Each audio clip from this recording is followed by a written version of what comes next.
엄마를 때리지 마세요. 제 딸이 저를 보호하려고 몸을 던지는 그 순간 저는 깨달았습니다. 제가 얼마나 바보였는지를요. 하지만 지금은 상황이 완전히 바뀌었습니다. 사모님 정말 몰랐습니다. 재산이 200억이나 되는 분이실 줄은. 제 발밑에서 무릎을 꿇고 벌벌 떨고 있는 여자. 3개월 전만 해도 제 딸의 손목을 잡아 멍들게 하며 혼자 키운 딸은 역시 버릇이 없다고 말했던 그 시어머니입니다. 그 옆에는 양복 바지에 오줌을 질질 싸가며 땀을 흘리고 있는 남자.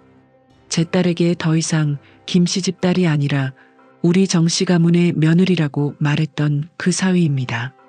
어머니 제발 용서해 주세요. 횡령한 것도 포박한 것도 다 말씀드릴게요. 아, 그러고 보니 여러분은 아직 모르시겠네요. 제가 누구인지, 왜 이들이 저에게 이렇게 빌고 있는지 말이에요. 제 이름은 김미경, 겉보기엔 평범한 55세 홀어머니입니다. 하지만 실제로는 강남 2개 빌딩의 소유주이자 순자산 200억 원의 경영인입니다.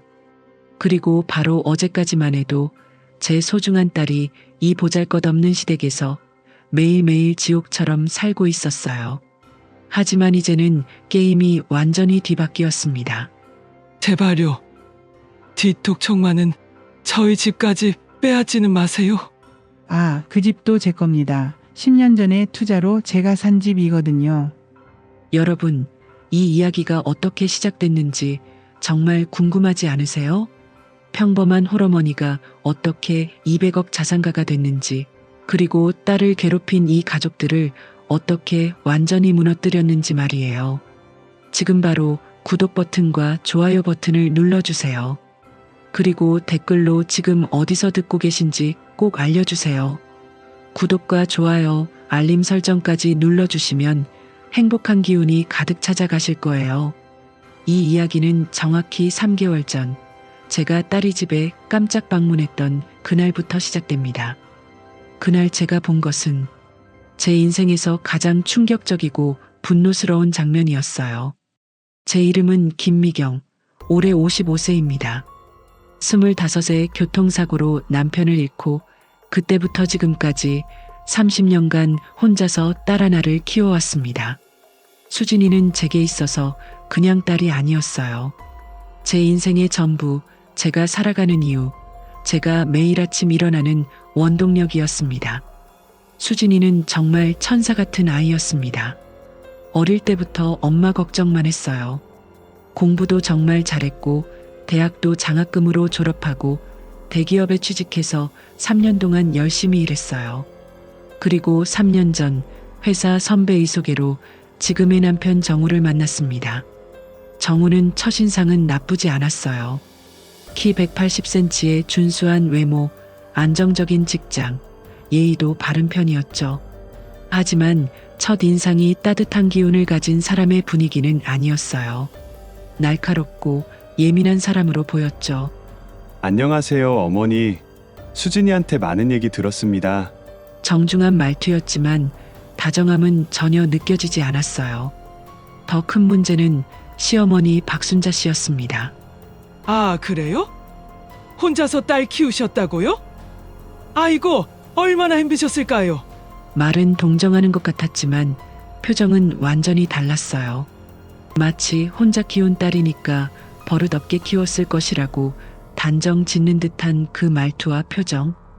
결혼식 날 정우가 저에게 한 말이 지금도 생각나요. 어머니, 수진이 잘 부탁드립니다. 저희가 책임지고 잘 모시겠습니다. 그때는 그냥 예의 바른 말인 줄 알았어요. 하지만 지금 생각해보면 모신다는 표현 자체가 이상했어요. 결혼 후 처음 몇 달은 괜찮았습니다. 수진이가 일주일에 한 번씩 안부 전화를 했고 목소리도 밝았어요. 엄마, 신혼생활 너무 좋아. 정우 오빠가 정말 잘해줘. 하지만 결혼 6개월이 지나면서 뭔가 달라지기 시작했어요. 전화하는 횟수가 줄어들었고 목소리도 점점 작아졌어요. 그러다가 결혼 8개월 후 수진이가 갑자기 전화를 했는데 목소리가 이상했어요. 엄마 괜찮아? 응, 괜찮아. 그런데 수진아, 너 목소리가 왜 그래? 울었어? 아니야. 안 울었어. 그냥 감기 기운이 있어서 그래. 하지만 분명히 울었던 목소리였어요. 제가 30년간 키운 딸인데 목소리만 들어도 알 수 있거든요. 저는 그날 밤 더 이상 기다릴 수 없어서 결정했습니다. 다음 날 오후 2시 저는 수진이가 좋아하는 딸기 케이크를 들고 예고 없이 수진이 집을 찾아갔습니다. 엄마, 왜 갑자기 와? 연락도 안 하고. 수진이의 첫 반응이 놀람이었어요. 기쁨이 아니라 당황과 놀람이었죠. 그리고 제가 자세히 보니 수진이의 손목에 멍이 있었습니다. 수진아, 이거 어쩌다 다쳤어? 제가 손목을 가리키자 수진이가 재빨리 소매를 내렸어요. 아, 이거? 문에 부딪혀서. 별거 아니야. 하지만 그 멍은 문에 부딪혀서 생긴 게 아니었어요. 분명히 누군가가 세게 잡아서 생긴 멍이었어요. 그때 현관문이 열리는 소리가 들렸어요. 수진아, 나왔어. 정우의 목소리였어요. 하지만 저를 보는 순간 표정이 확 굳어졌어요. 어머니 오셨네요. 연락을 미리 하시지. 아니, 죄송합니다. 환영합니다. 말을 바꿔 했지만 첫 번째 반응이 진짜였어요. 불쾌해하는 게 역력했죠. 잠깐, 이 부분이 정말 중요한데요. 제가 그날 본 것은 단순한 멍이 아니었거든요. 그날 저녁 시어머니 박순자 씨가 오셨습니다. 아이고, 사돈 어른 오셨네요? 그런데 연락이라도 하시고 오시지. 애들이 준비도 못했을 텐데. 박순자 씨의 말에는 명백한 불쾌감이 묻어 있었어요. 수진아, 빨리 밥상 차려. 사돈 어른 오셨잖아. 박순자 씨가 수진이에게 소리쳤어요. 완전히 명령조였어요. 그리고 수진이는 네, 어머니. 지금 바로 하겠습니다. 고개를 깊이 숙이고 부엌으로 뛰어가는 거예요. 제 딸이 시어머니 앞에서 완전히 위축되어 있었어요. 밥을 먹는 동안 박순자 씨는 계속해서 수진이를 지적했어요. 수진아, 이 구구에 이렇게 짜? 어제 말했잖아. 간을 좀 약하게 하라고. 죄송해요, 어머니. 다시 끓여드릴게요. 됐어. 이미 상 다 차린 거 그냥 먹어. 근데 진짜 신경 좀 쓰거라. 정우도 마찬가지였어요. 여보, 이 반찬도 왜 이렇게 싱거워? 소금 좀 넣지? 미안해. 지금 가져올게. 에이, 앉아있어. 내가 가져올게, 정말. 한숨을 푹 쉬면서 부엌으로 가는 정우. 그리고 그 모습을 보며 더욱 움츠러드는 수진이. 저는 더 이상 참을 수가 없었어요. 정우 씨, 수진이가 직장 다니면서 집안일까지 하느라 얼마나 힘든지 아세요? 아, 네, 물론 알고 있습니다. 그런데 어머니, 이건 부부간의 일이니까. 그때 박순자 씨가 끼어들었어요. 사돈 어른, 요즘 젊은 여자들이 너무 나약해요. 우리 때는 시집 가면 시어머니 모시고 남편 뒷바라지 하는 게 당연했는데. 제 머리끝까지 화가 올라왔지만 수진이를 생각해서 참았어요. 그날 밤 저는 수진이와 단둘이 이야기했습니다. 수진아, 엄마한테 솔직히 말해봐. 혹시 요즘 힘든 일 없어? 엄마, 괜찮다니까. 하지만 수진이의 눈이 벌겋게 되어 있었어요. 수진아, 손목의 멍은 뭐야? 그 순간 수진이의 몸이 경직됐어요. 시어머니가 제가 설거지를 제대로 안 했다고 화내시면서. 그 순간 제 세상이 무너지는 것 같았어요. 수진아, 그런 식으로 당하고만 있으면 안 돼. 안 돼. 절대 안 돼, 엄마. 그러면 더 심해져. 여러분은 이 상황에서 뭘 하셨을까요? 바로 그 순간 현관문이 열리는 소리가 들렸어요. 정우가 돌아온 거였습니다. 뭘 그렇게 심각하게 얘기하고 계셨어요? 아무것도 아니에요. 그냥 안부 얘기했어요. 수진이가 재빨리 대답했지만 목소리가 떨리고 있었어요. 어머니, 혹시 수진이한테 이상한 얘기 들으신 건 아니죠? 이상한 얘기가 뭔데요? 수진이가 가끔 스트레스 받으면 없는 말을 지어내서 하거든요. 그 말을 들은 순간 제 혈압이 확 올라갔어요. 제 딸을 거짓말쟁이로 만들고 있었던 거예요. 정우 씨, 우리 수진이는 어릴 때부터 거짓말을 한 번도 해본 적이 없는 아이예요. 하지만 사람은 환경에 따라 변하기도 하니까요. 그날 다음 날 박순자 씨가 다시 찾아왔습니다. 타돈어른, 수진이도 이제 시집 왔으니까 좀 독립적으로 살게 해주시면 어떨까요? 너무 자주 오시면 애들이 눈치 보거든요. 제가 언제 자주 왔다고 하는 거예요? 결혼 후 이번이 겨우 2번째 방문인데요.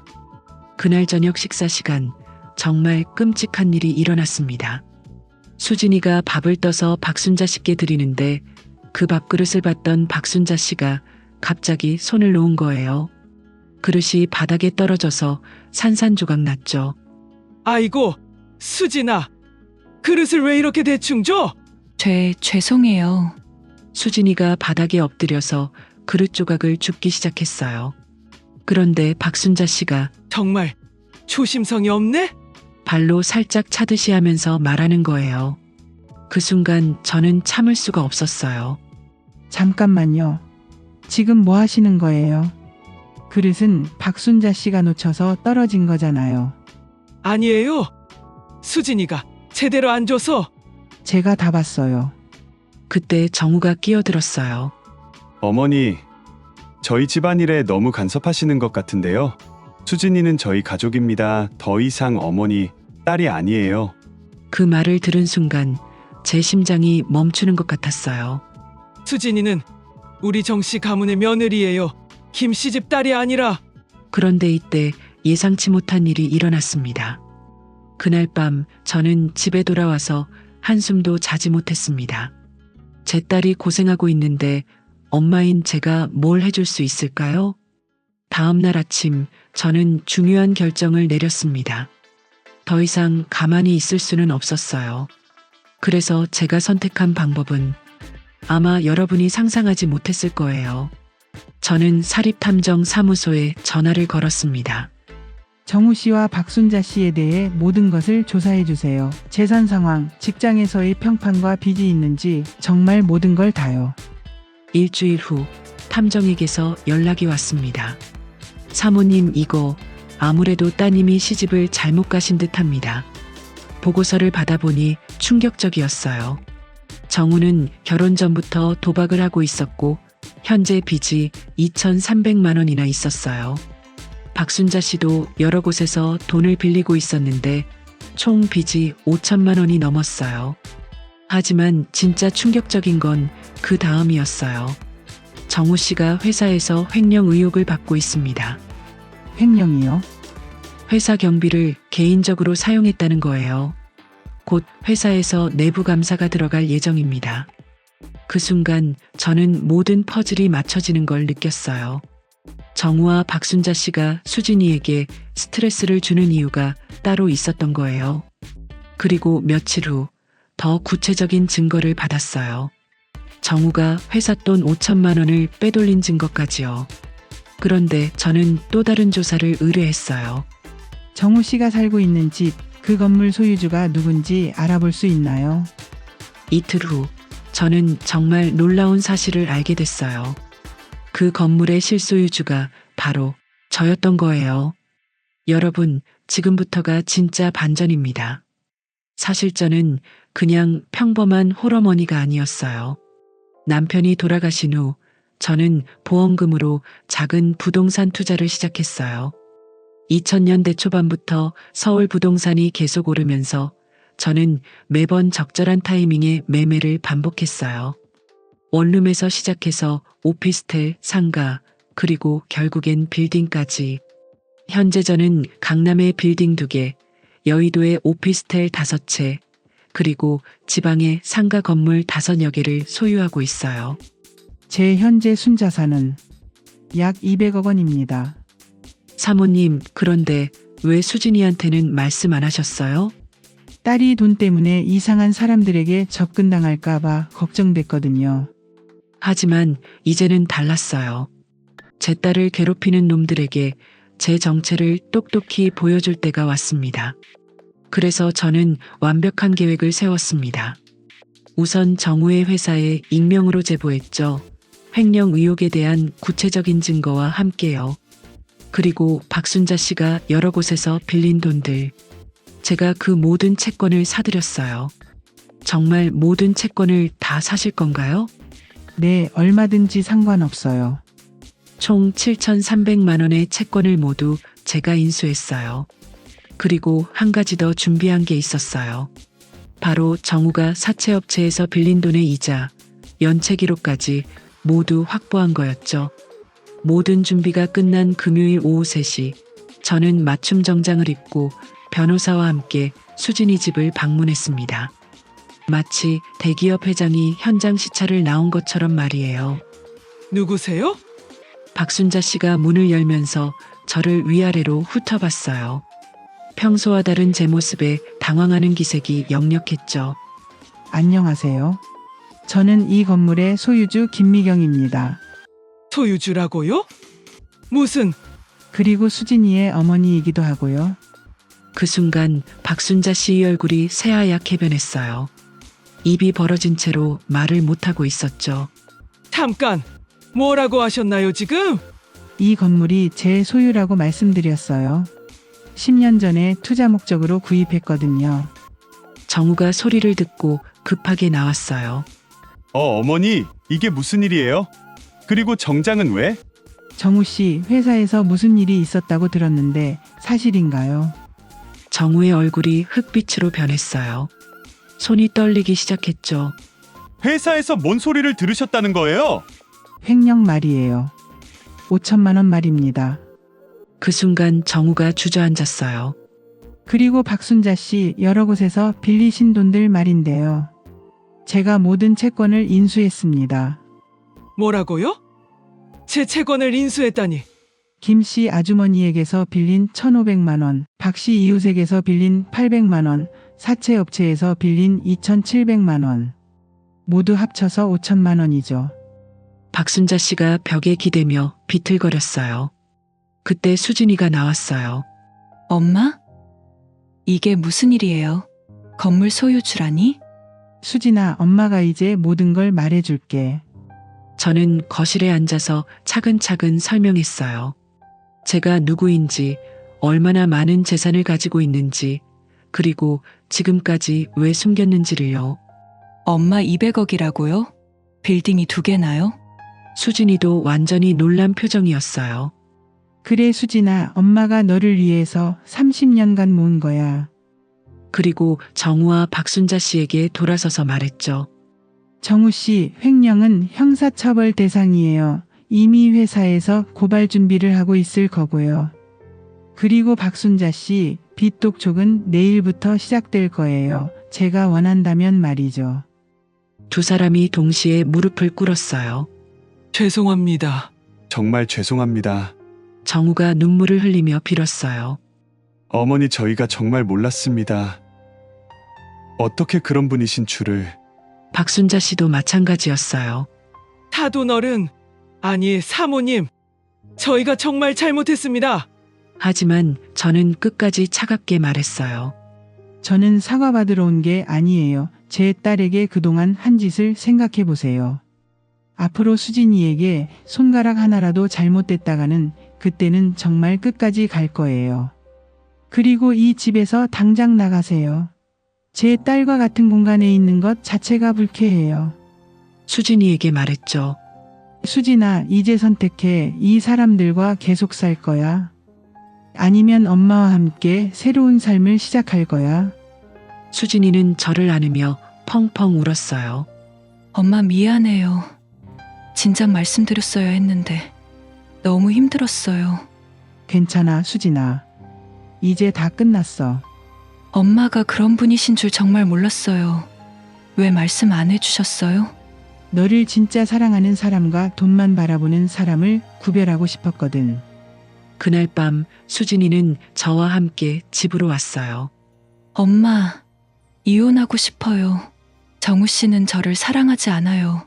그저 막대하는 하녀로 취급해요. 그래, 엄마가 도와줄게.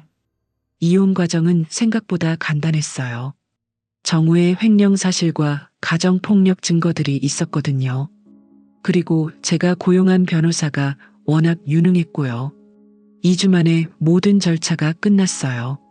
정우는 결국 회사에서 해고당했고 횡령 혐의로 기소됐어요. 박순자 씨는 빚 때문에 시골로 이사를 갔다고 들었어요. 수진이는 이혼 후 한 달 정도 많이 힘들어했어요. 엄마, 제가 너무 바보였죠? 어떻게 그런 사람들의 정체를 몰랐을까요? 아니야, 수진아. 원래 사랑하면 바보가 되는 거야. 그게 잘못된 건 아니야. 그런데 엄마는 어떻게 알아채셨어요? 엄마는 너를 30년간 키웠거든. 내 목소리만 들어도 뭔가 이상하다는 걸 알 수 있어. 그 후 저는 수진이에게 제안했어요. 수진아, 엄마 회사에서 일해볼래? 엄마 회사요? 부동산 관리 회사를 하나 차릴 건데 내가 도와주면 좋겠네. 너도 새로운 시작이 필요하잖아. 지금 수진이는 제가 새로 설립한 땡땡 부동산 개발의 이사로 일하고 있어요. 그리고 정말 행복해 보이는 모습입니다. 엄마, 이제야 제대로 된 삶을 사는 것 같아요. 매일 출근하는 게 이렇게 즐거울 줄 몰랐어요. 그래, 이게 바로 내가 살아야 할 삶이야. 6개월 후 수진이에게 새로운 인연도 생겼어요. 저희 회사 고객 중 한 분의 아들인데 의사라고 하더라고요. 정말 괜찮은 사람이에요. 엄마, 이번엔 정말 좋은 사람 같아요. 저한테 진짜 잘해줘요. 그래? 엄마가 한번 만나봐야겠네. 이번에는 제대로 신상조회를 다 해봤어요. 깨끗한 사람이더라고요. 집안도 괜찮고 본인도 성실하고요. 여러분, 이 이야기를 통해 말씀드리고 싶은 건 이거예요. 가족은 서로를 지켜줘야 해요. 특히 부모는 자식을 끝까지 보호해야 합니다. 제가 부자인 것을 숨긴 건 잘못이었을 수도 있어요. 하지만 결과적으로는 제 딸을 진짜 사랑하는 사람과 돈만 바라보는 사람을 구별할 수 있었죠. 괜찮다고 말하는 가족의 목소리에서 슬픔이 들린다면 더 깊이 들여다봐야 해요. 혹시 여러분 중에도 가족이 힘들어하는 걸 알면서도 나서면 안 될 것 같아서 망설이고 계신 분이 있다면 제발 더 늦기 전에 행동하세요. 가족보다 소중한 건 없어요. 그리고 가족을 지키는 일에는 주저함이 있어서는 안 됩니다. 지금 수진이는 정말 행복해요. 매일 웃고 자신감도 되찾았고 새로운 사랑도 시작했어요. 그리고 저는 이제야 진짜 엄마 역할을 하고 있다는 느낌이에요. 돈이 많아서 좋은 게 아니라 소중한 사람을 지킬 수 있어서 좋은 거예요. 정우와 박순자 씨는 어떻게 됐냐고요? 궁금하지도 않아요. 제 딸을 괴롭힌 사람들이니까 더 이상 관심 없어요. 다만 한 가지 확실한 건 앞으로 제 딸에게 상처 주는 사람이 나타난다면 그때는 정말 가만히 있지 않을 거라는 겁니다. 여러분도 가족을 소중히 여기세요. 그리고 이 이야기가 조금이라도 도움이 되었다면 구독과 좋아요 버튼을 눌러주세요. 여러분의 응원 덕분에 더 많은 이야기를 들려드릴 수 있어요. 댓글로 여러분의 생각도 꼭 들려주시고요. 다음 이야기에서 또 만나요. 오늘도 가족과 함께 행복한 하루 보내세요. 감사합니다.